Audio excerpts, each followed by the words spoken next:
My name is Kelley. I'm a science teacher at Lauralton Hall in Milford, Connecticut, and I'd like to talk a little bit about PCE, or place-based education.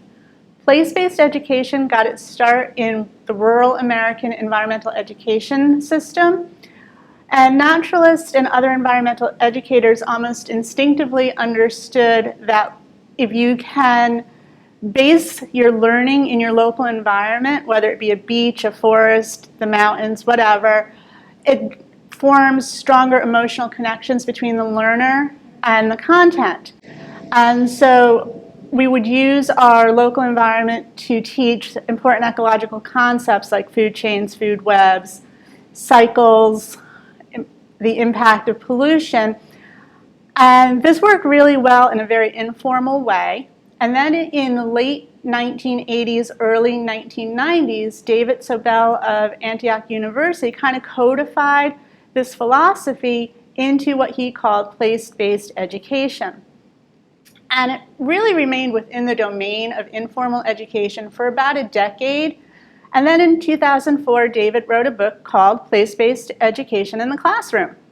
And a few smatterings of school districts tried it, and it kind of petered out. Probably, in my opinion, because place-based education does not rely on a generic curriculum. It's individual to your location and to your school, and many teachers saw it as just one more thing they had to do.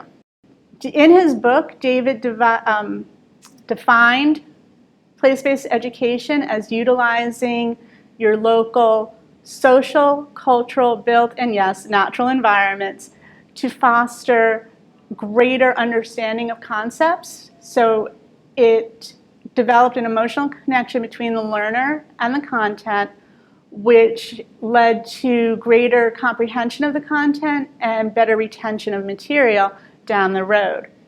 And so I think we're poised now really for PCE to enter back into formal education, because it dovetails nicely with the STEM movement, the maker movement, and it incorporates a lot of those 21st century skills that we would like to emphasize in our classrooms.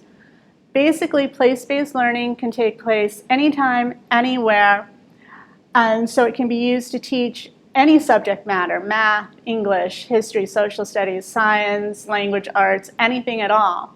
And the way a teacher would go about implementing place-based education is first, obviously, identify something unique in your school or your community that you could build a lesson or a unit or even a whole course around. And once you've identified that unique feature, you need to ask yourself, can I use this to teach content I already teach? Can I use it to teach standards that I have to cover? And if the answer is yes, you would then find experts, and I highly recommend canvassing your parents, your alumni, local businessmen, community members who can add to the student experience and enrich it in some fashion.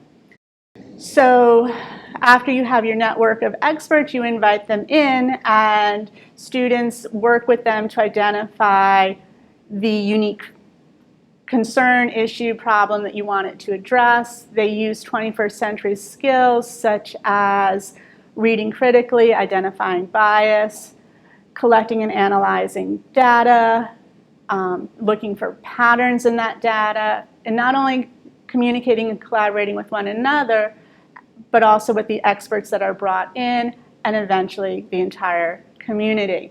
And so it's a very enriching and rewarding experience, and it really serves very well to meet three primary goals of education, I think, which are to increase not only student engagement, but student achievement, because they're producing for an authentic audience, to re-energize the teacher and make the teacher excited about his or her curriculum again, and to build those strong relationships between school and community. So I do think it has an excellent place in our teacher toolbox today.